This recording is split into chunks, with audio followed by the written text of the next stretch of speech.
And a very good morning to you, Grenada, and the rest of the world. A new dawn, a new dawn.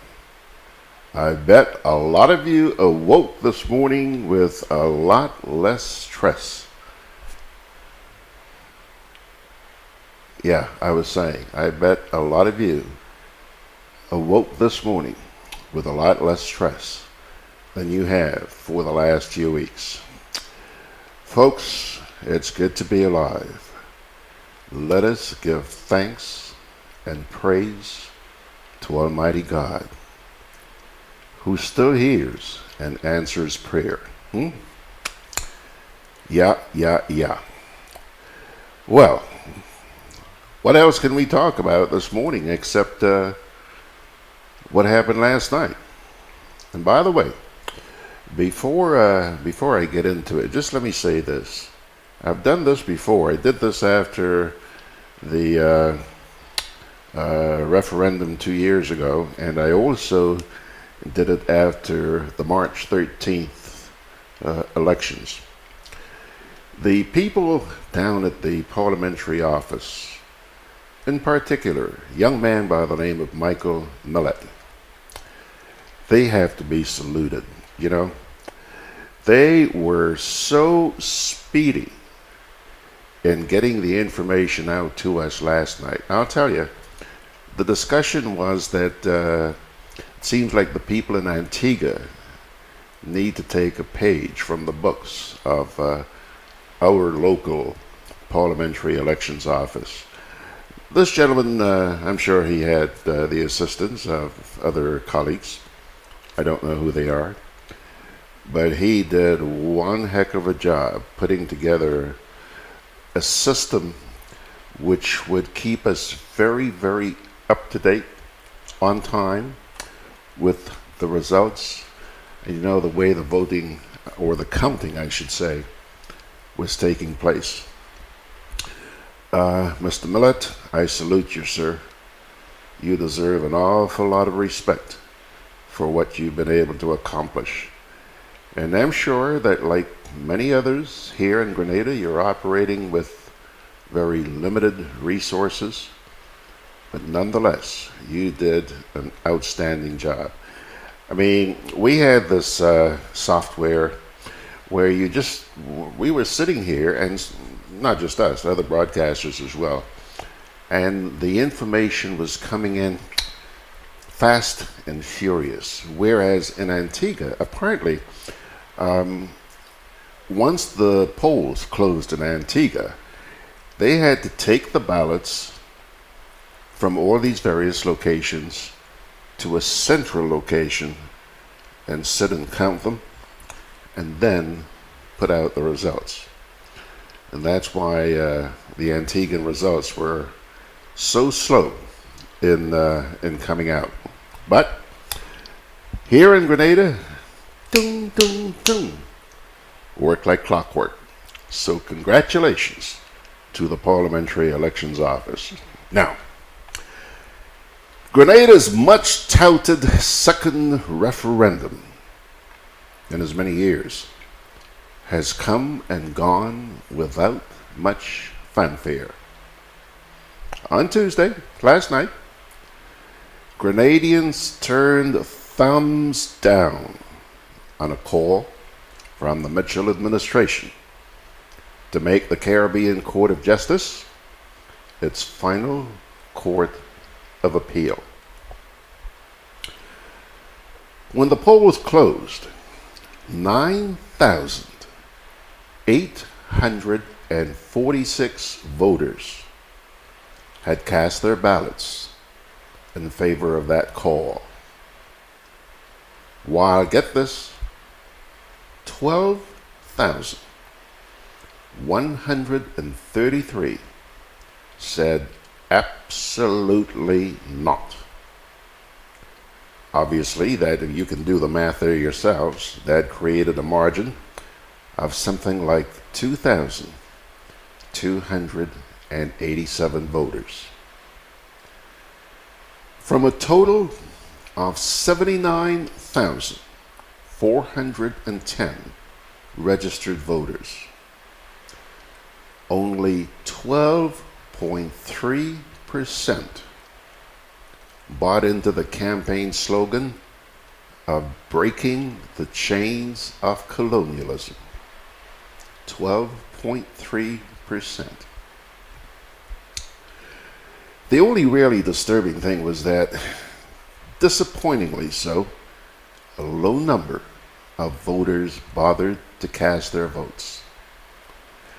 Only 21,979 people, that's less than 28%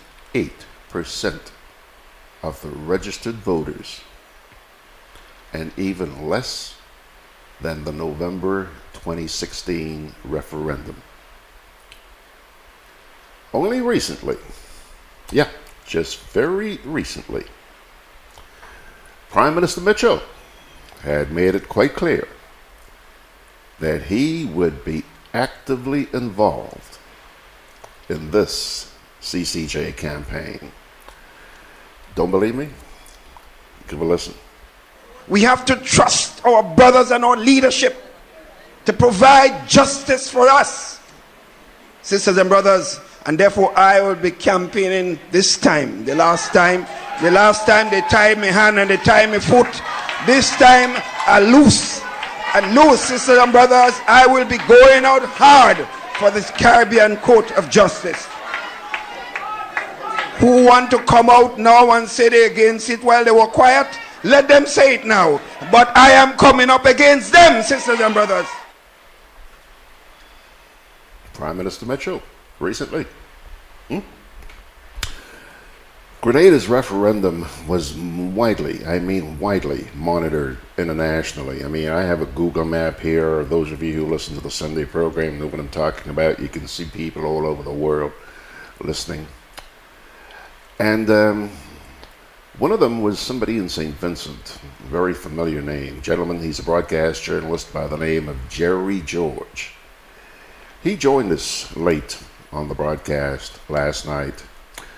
And Jerry, we asked him to comment on the outcome of the polling yesterday. And he said it came as no surprise to him. Check this out. I am not really surprised. My concern would have been that people would not have turned out to vote no. Because the truth is, I hope, and Dr. Francis Alexis probably should just step away from this now. Okay? Having failed at 3 elections on this, he should step away from it. Because clearly his approach and his advice has not worked in 3 different referenda. Well, if you add Antigua's, because I understand that he helped to draft the Antigua bill. If you add Antigua, just even worse. But the approach that is being taken, where the executive thinks that they could tell the people how to vote and what to vote, we have to change that, or every referendum will fail. Plain and simple. And do you know that we have not had a referendum in the region that has succeeded, as far as I remember? So this says something about the method and the methodology that is being used. At the end of the day, the people of Grenada has voted. My concern about this has always been, and I asked Dr. Alexis the night I interviewed him, why the rush? 2 years after, what's the rush?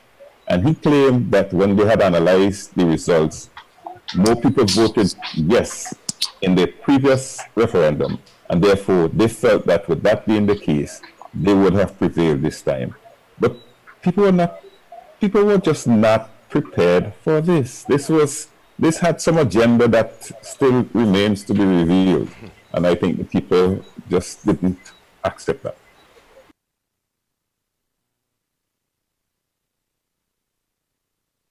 That was Jerry George at the end of last night's program. By the way, the team last night was made up of Beverly Sinclair. You'll hear a comment she made a little while from now. Jimmy Bristol was also with us. We also wanted, to get the view from the diaspora, and we chatted with Margaret Francis, who's out there in the Big Apple. Jimmy Bristol, an attorney at law, and myself. That was the team. We had a small team last night, actually. But nevertheless, things went well, except, of course, for the internet, as you obviously found out. Now, attorney at law Jimmy Bristol believes that the process which Grenada has just undergone in the run-up to the referendum has been a prostitution, heavy word, of our Constitution. Here's what he had to say. We have to, as Bev said, grow up. We want to be the child with the ball and always holding on to the ball and not sharing it. And when things don't go right, we take the ball and we go home and say we're not playing with you. That is. Love that. Come on, man. It's time to grow up. You talk about 40-something years of independence, but we haven't grown. I've said this time and time again in public. We have not. I have yet to see a demonstration of any true advancement that we've made in Grenada since independence. I use the word, I say true advancement. I have yet to see it in any sphere whatsoever. And everything has been a chipping away of standards, a chipping away of ethics, a chipping away of values, a chipping away of administrative machinery, a chipping away of this, that, and the other. And this process has been a prostitution of our Constitution.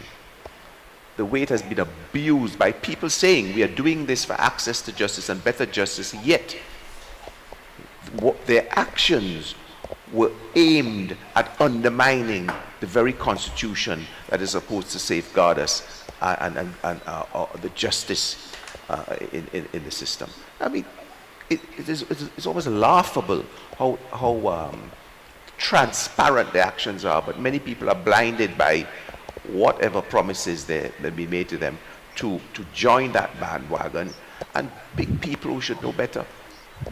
It's disgusting, the behavior I've seen here. Handing out leaflets to business places the day before, professionals doing this sort of thing, when you should be taking a more mature and country first approach to the whole thing.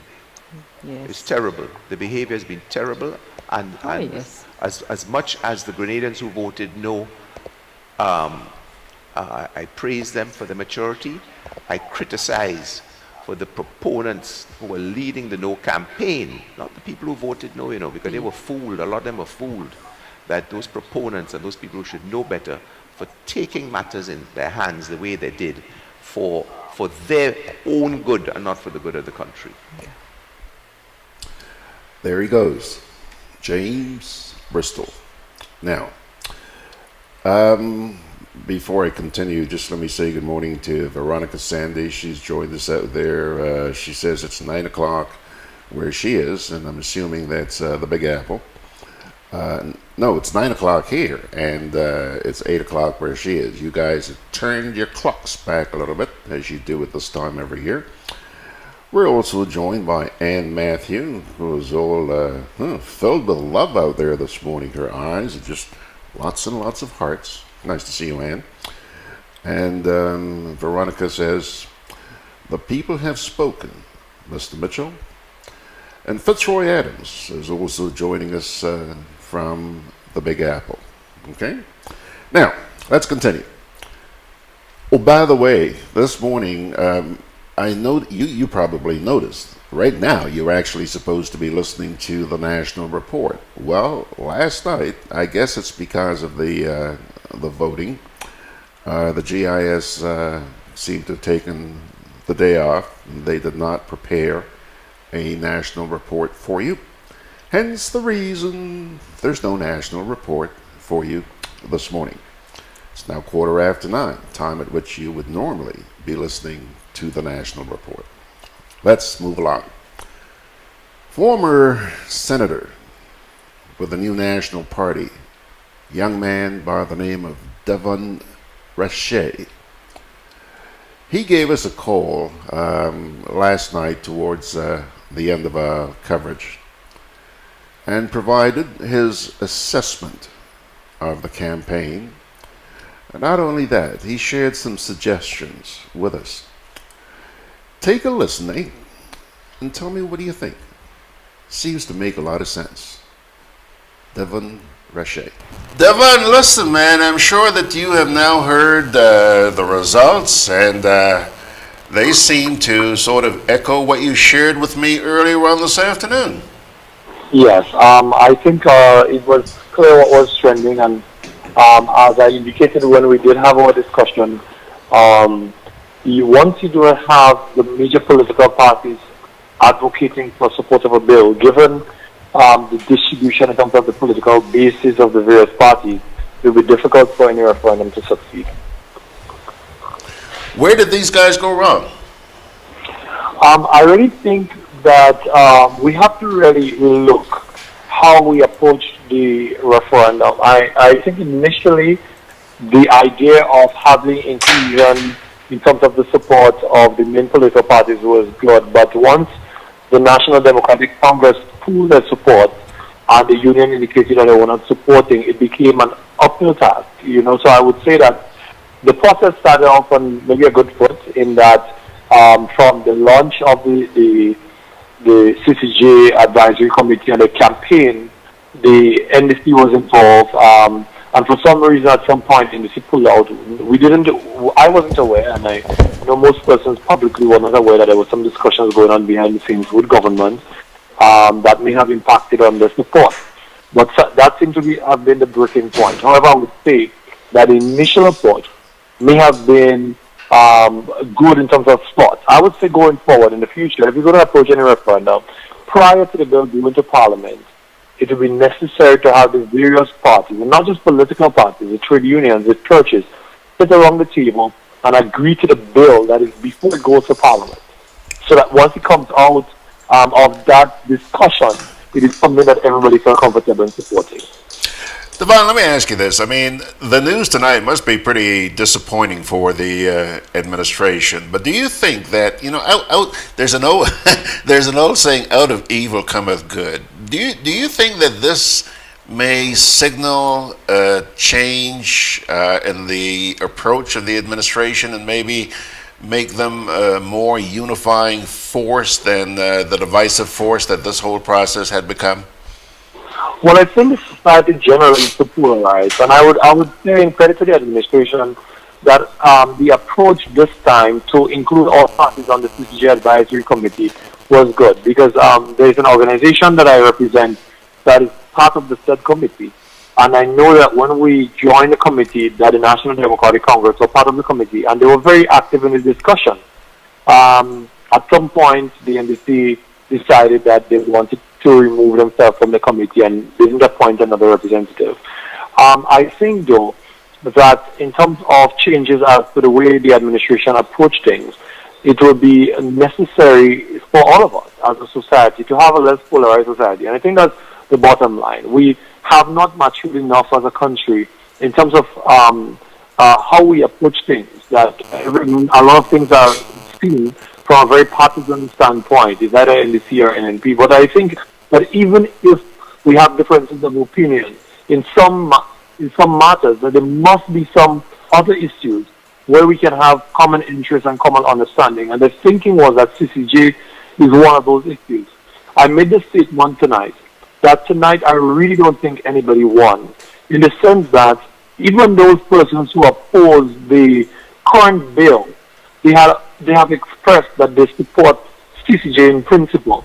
And so, if anything else, this was really a missed opportunity for us to build consensus around the CCJ and go to the masses with something that everybody is supporting. And I think that is what is the learning point from here. We cannot ever have a referendum with that level of polarization, that level of partisanship and tribalism. Well, I just want to stick a pin here for a minute, because you mentioned a little while ago the appointment of various people to the committee. It's one thing to have people appointed to a committee and represented on a committee, but then it's something else when you go on a platform and you say things that are so divisive. Isn't that the real hurdle that we need to overcome, Devon? Rather than figuratively having representation on a committee, How about going out there in public when you stand on a political platform and try to unify the people instead of dividing them? Because that's Well, what's of been course. happening. Of course, our politics is too divisive. I have long really been saddened by the type of polarization and tribalism we have existing in our society. Right. I think there's a lot left wanting in terms of that, and I believe we can be for it still, but in a respectful manner. I mean, I remember in the last referendum, I advocated a no vote on a particular bill, and I mean the kind of disrespect that was meted out to me by some persons who were proponents of the bill. Yeah. You couldn't even understand why. People got very personal about it. I looked at right along. There was a program there on the CCG, and some of the comments that was made. I think you were on the program as well yourself and Michelle Steele. Yeah. Some of the comments that was made by persons who were viewing towards the female, the Steele representing the CCG advisory committee, had to force the host of Ride Along the following day to extend an apology to her because of some of the comments that was made. And I think we need to set better example. Those persons who are involved in leadership, who are on a political platform, of respect, mutual respect for each other. We can be different in opinion, but without hating. And the reality is that, in fact, when you look at the behavior in Parliament publicly, when you have both parties in Parliament in the past, you will think that these people really are beaten with each other, and then they sit and they have meals together. I was in Parliament. I will have these debates in the Senate, and people will be very feverish about it. People will be passionate. Sometimes people will suggest things that the public will interpret like this person have a personal problem with each other, and then the Parliament goes to lunch, and the same people laugh and they talk, and they come out on the eyes of the public, they fight again. And I think we have to tell a different discourse to our people. You know, in that we don't have to be so divisive in the politics. We need to raise the standard of our politics generally. And I think it's going to order well for Grenada. I don't know that we are doing good for Grenada now in the way our politics is done. Devon, I don't think I could have said it any better. Thank you so much. Now, just before we go, let me ask you one final question. I want a comment from you because I understand that a short while ago, Prime Minister Mitchell, I did not hear it personally, but I understand that he was saying that he's not going to ever hold another referendum or words to that effect. You want to comment on that? Right. So I heard the interview, and the essence of what he said was that under his leadership, there would more than likely not be another referendum. Whether he's suggesting, and it's difficult to say what he's saying, because whether he's suggesting that this is his last term as a prime minister and he would not have another one in this term, or whether he's saying, but he did say that if he's around and alive, he will give support if some other administration would move to have a referendum on the CCG again.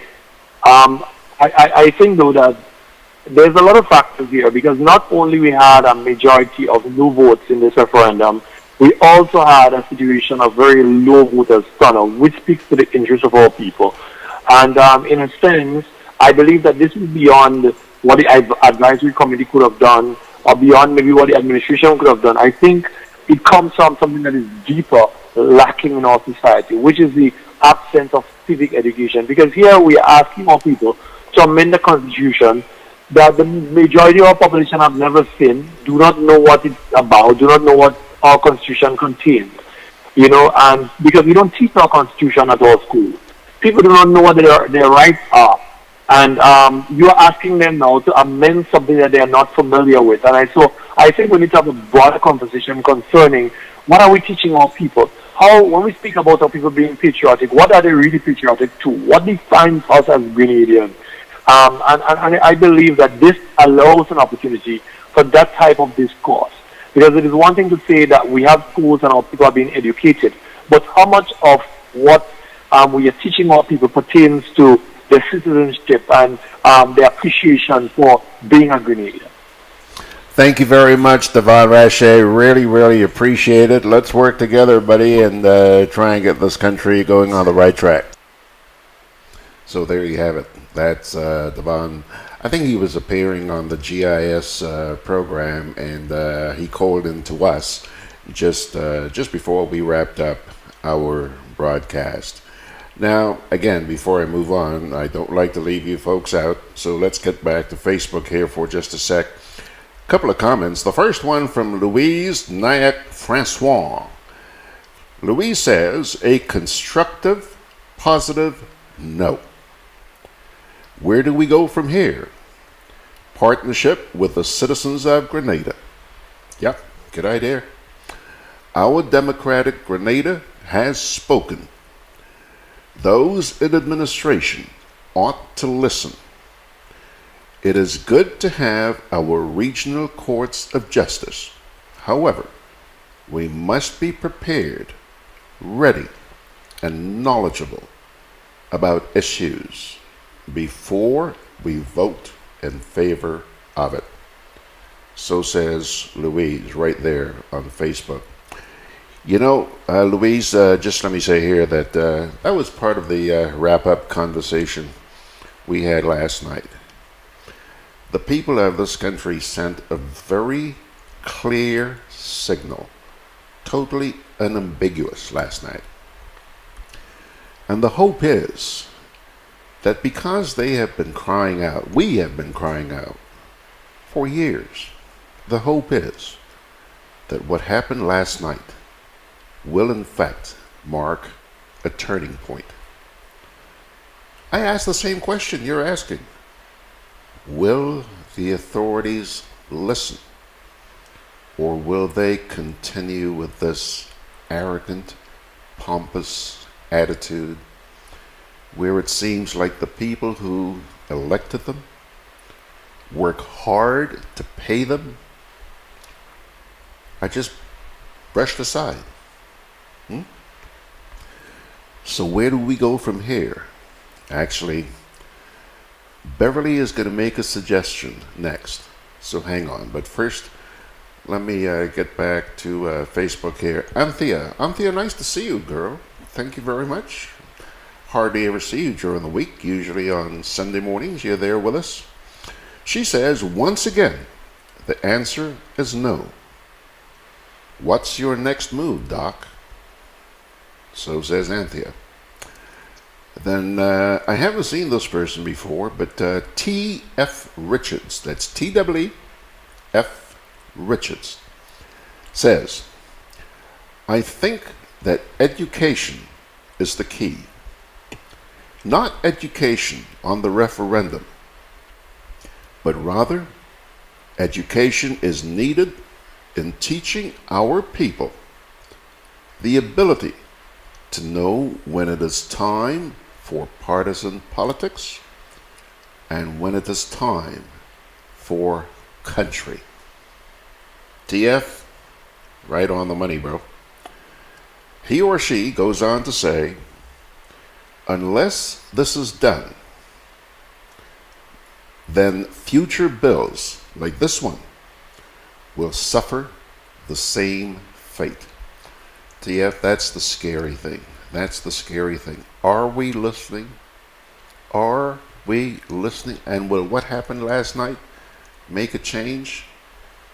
I pray to God that it will, for the good of this country, because I've been saying this for quite some time now.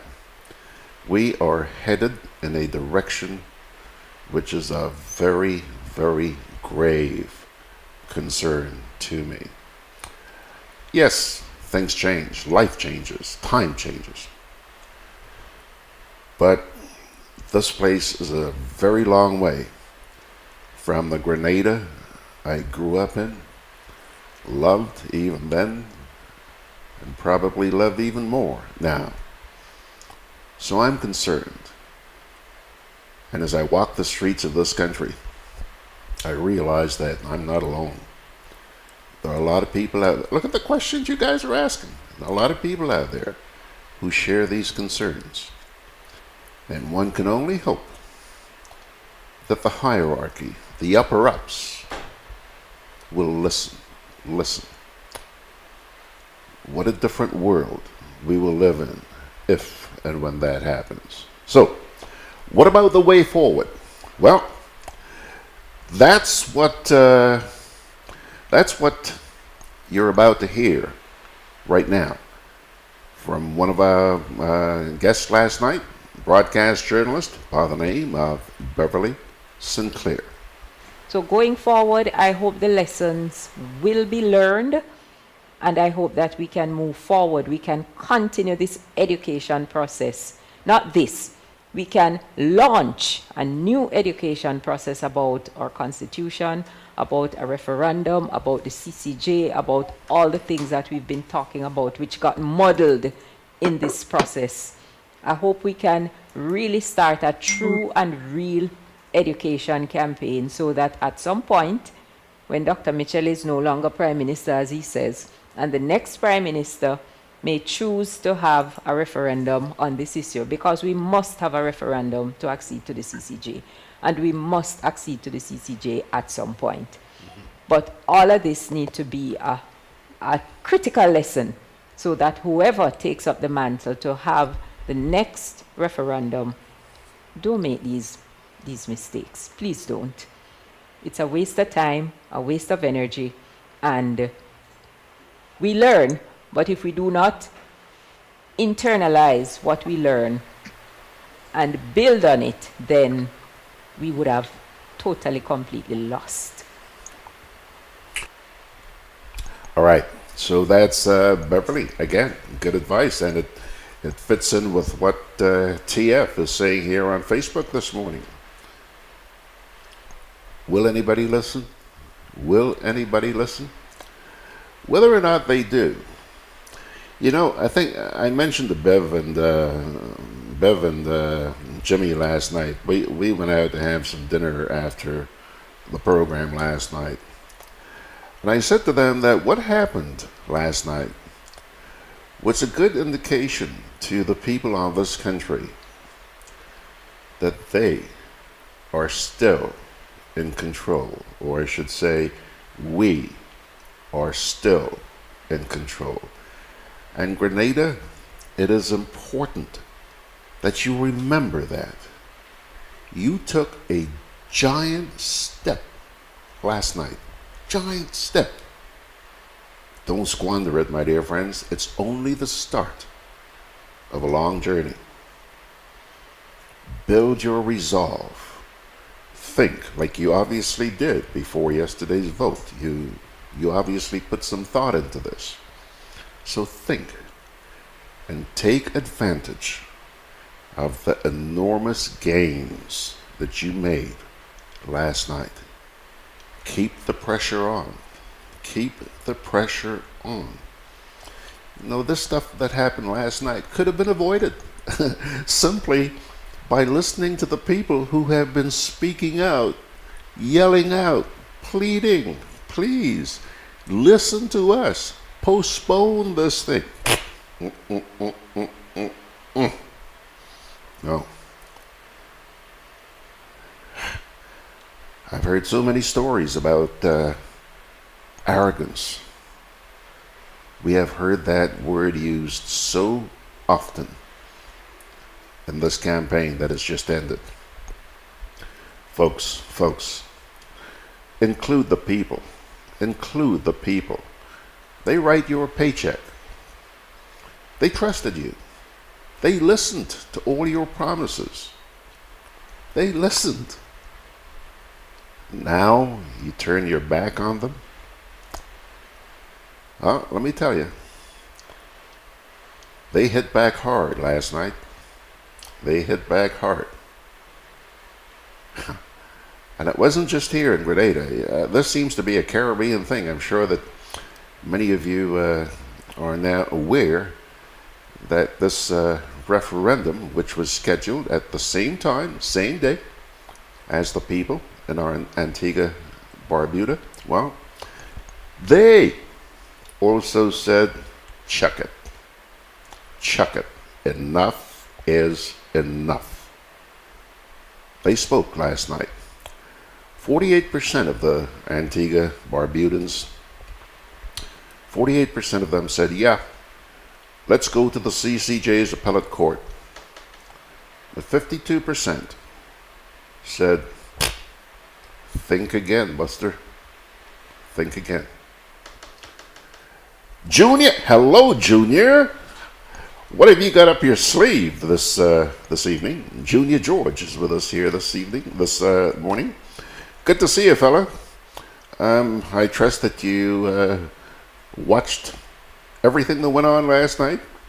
And boy, don't miss him this evening, because if he's not talking CCJ this evening, then his name ain't Junior George. Junior does a daily ride along, if you will, on Facebook. I think it's 6 o'clock in the evening. Yeah, I would imagine that's what he's going to be belting out tonight. CCJ. Have fun, my friend. Have fun. Okie doke. Now, tell you what. I haven't taken a little break. I've been going for what? 36 minutes. And I have not yet taken a break, because I thought it was important that we get this out to you. And I'm so glad that you're in the audience and a part of this. Let's take a break, and then we'll come back and continue. Juve chocolates, cocoa nibs, and cocoa balls from Diamond Estate Grenada are now available at Amazon.com, Amazon.ca, Amazon.co.uk, and GrenadaMarket.com. Try their sensational touch of nutmeg and a touch of ginger chocolates, 75% dark and rich, 100% pure cocoa, and their 60% dark and sweet chocolate bars today. Amazon Prime members enjoy free shipping on these orders in the USA, Canada, and Europe. GrenadaMarket.com. When you can't come to the island, the products of the island will come to you. I'm always on the move. Training, traveling, competing. A commemorative postage stamp. So it's good to know I have Quad Bank in the palm of my hand. Introducing e-banking, one of many customer convenience services from Grenada Cooperative Bank, and there's more to come. It's swift, simple, and secure. Welcome home. Conveniently located in the Grandstand Shopping Center, for over 40 years, Food Fair has provided quality service at affordable prices. Now, grocery shopping is made easier and more convenient from the Food Fair web store. Hey, babe. Listen, I need you to go down to Food Fair to get some groceries. All right, no problem. Right away. Thanks, babe.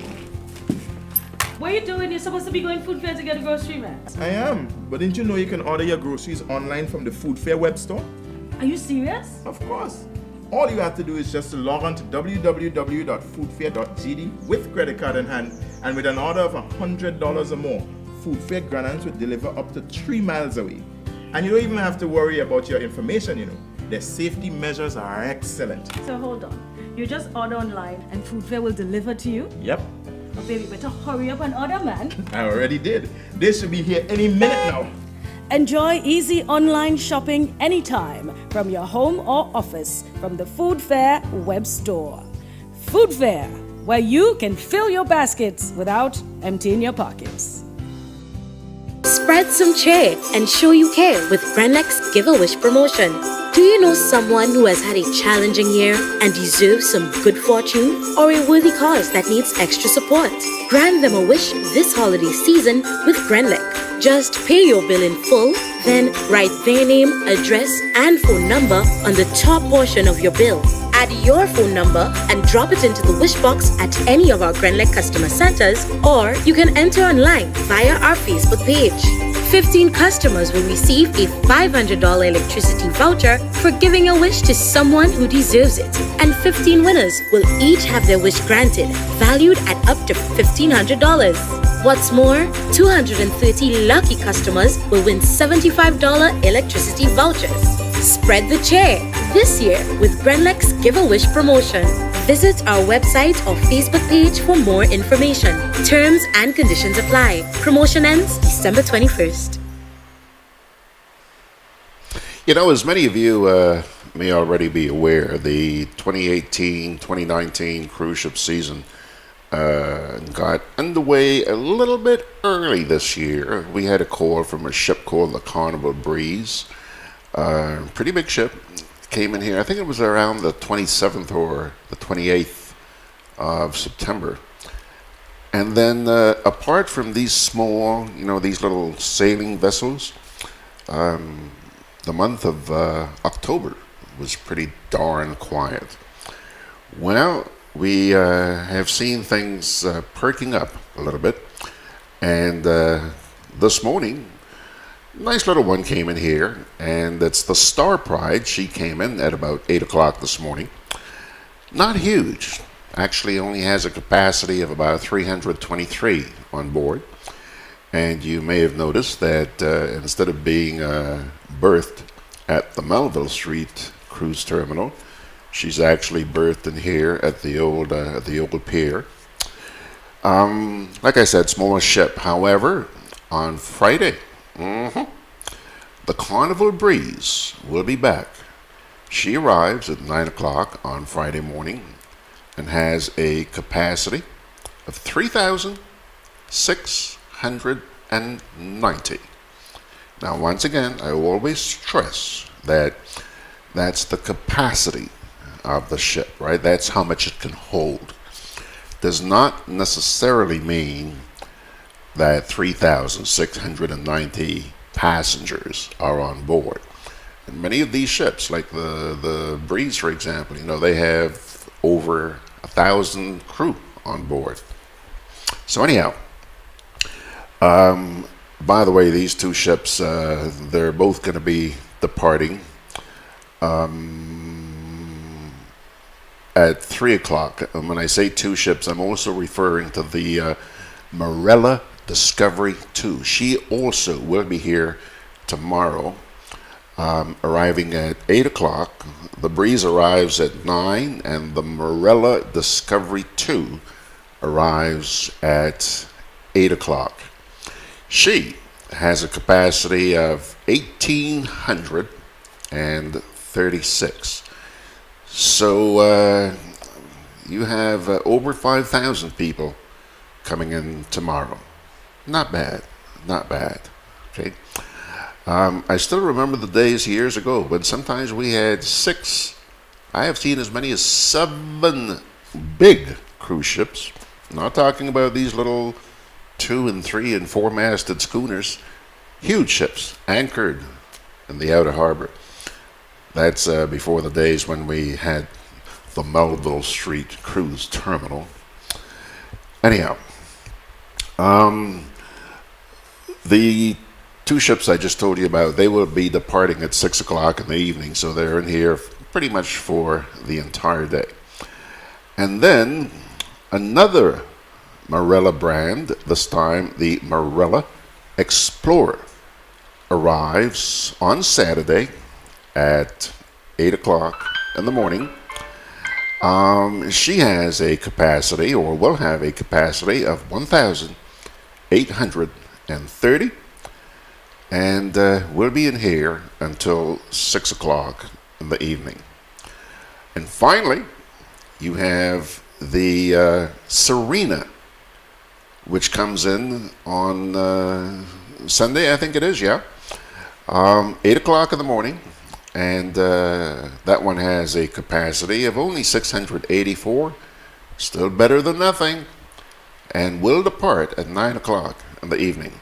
Some of these ships actually stay here until 11, 12 o'clock at night, which is good. I know that the vendors are anxiously anticipating the current cruise season. That's how a lot of these people live. That's how they send their kids to school. That's how they feed their faces. Right? So yeah, the tour operators and the vendors, they are looking forward to a pretty good season. And by the way, speaking about tourism season, last night I was talking to Russ Fielding. Russ is the gentleman who owns the True Blue Bay Resort. And as I mentioned after we got through with the program last night, Jimmy Bristol decided to take me out to dinner, take me and Bev out to dinner. So we went down to True Blue, and we were talking about what the stayover season looks like. And both Russ and his wife are pretty optimistic that this too is going to be a good season. They can judge by the bookings that have been coming in. And he was telling me that, so far this year, they are seeing a listen to me, a 20% increase over last year. That's their property, the True Blue Bay. Okay. By the way, Russ is going to be joining us. If not this Sunday, probably next Sunday, because he's got some projects that he's working on, and I've invited him to come and share them with you. He's very, very conscious. Both he and his wife, they're very conscious about the environment, and they make sure that they run their property in a way which does not do damage to the environment. So you're going to be hearing some of the stuff that they have done and are currently working on. Okie dokie. Let me see where we are now. Back to Facebook. Veronica says, tell them. I'm not sure exactly what you're referring to, Veronica, but I hope I've told them. And Maureen Batiste is saying hello to you too, Maureen. I'm not sure if that's the Maureen Batiste that I know, but whether or not it is, nice to have you on board with us. Thank you so much for joining us. Let me pay some more bills here, and we'll come on back. Can I have a chicken lunch, please? Large. Real nice today. I don't want that. But you just asked for a chicken lunch. I don't have problem with the lunch. Afraid the container. What is the problem with it? These styrofoam containers, they don't good for the environment. They shorten with life. What foolishness you telling me? So what you want me to use? Put my food in this. Where you get that? At the food fair, where you could get all biodegradable food boxes and disposable food supplies like cups, plates, Anything you could think about. Name it, it's there. And they don't harm the environment. Food fair, taking the lead in cleaning up and protecting the environment. Hey, like you take me advice, you get in your biodegradable food supplies. Well, girl, I supporting who's supporting the environment. That is why I shop in at food fair. Food fair, where you can fill your baskets without emptying your pockets. Products distributed by Hubbard's agency, Kirani James Boulevard.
So, babe, Alberto and Beryl come and gone, right? So that means we still have Chris, Debbie, Florence, Michael, Patty, Sarah. From the looks of it, Tony and Valerie might be coming as well. So we need to pick up some extra hurricane supplies.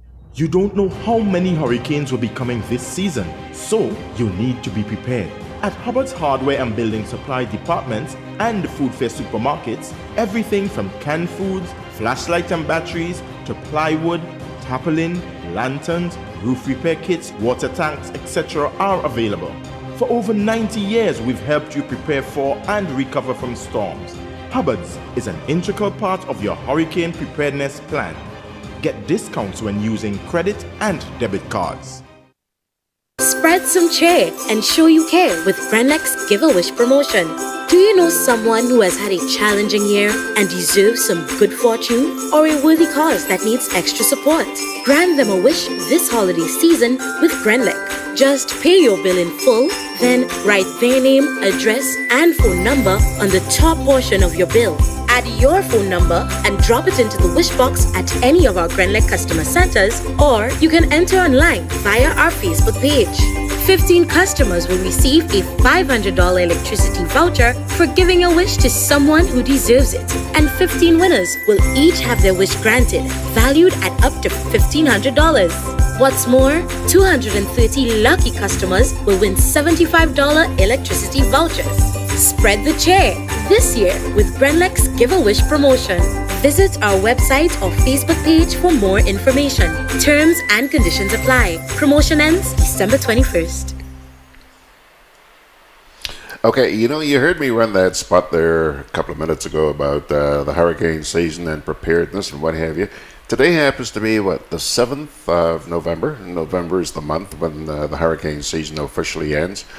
Again, we have so much to be thankful for. We've made it through the season, without really being shaken up, if you will. But just bear in mind that tropical storms and hurricanes are unpredictable. And meteorology is not an exact science.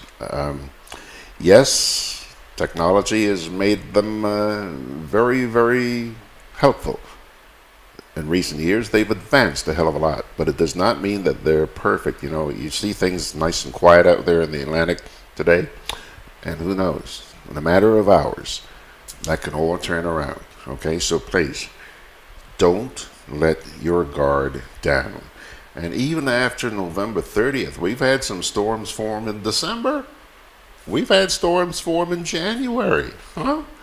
Things are changing. So, my dear friends, as we always do on this program, some inspirational words for you. Just one verse, and this one comes to you from the book of Isaiah. Isaiah chapter 54, verse 10. And I hope this provides you with a little confidence. Keep it close to your heart today. Though the mountains be shaken and the hills be moved, yet my unfailing love for you will not be shaken, nor my covenant of peace be removed. So says the Lord, who has compassion on you. Okie doke, folks. There you have it. That's going to do it for today's edition of Gudday Grenada. Thank you very much for joining us. Spread the word, and we look forward to seeing you again tomorrow morning at the same time, 9 o'clock my time here in Grenada. And as we were reminded earlier on by Veronica, it's 8 o'clock her time, and I'm assuming that's out there in the Big Apple.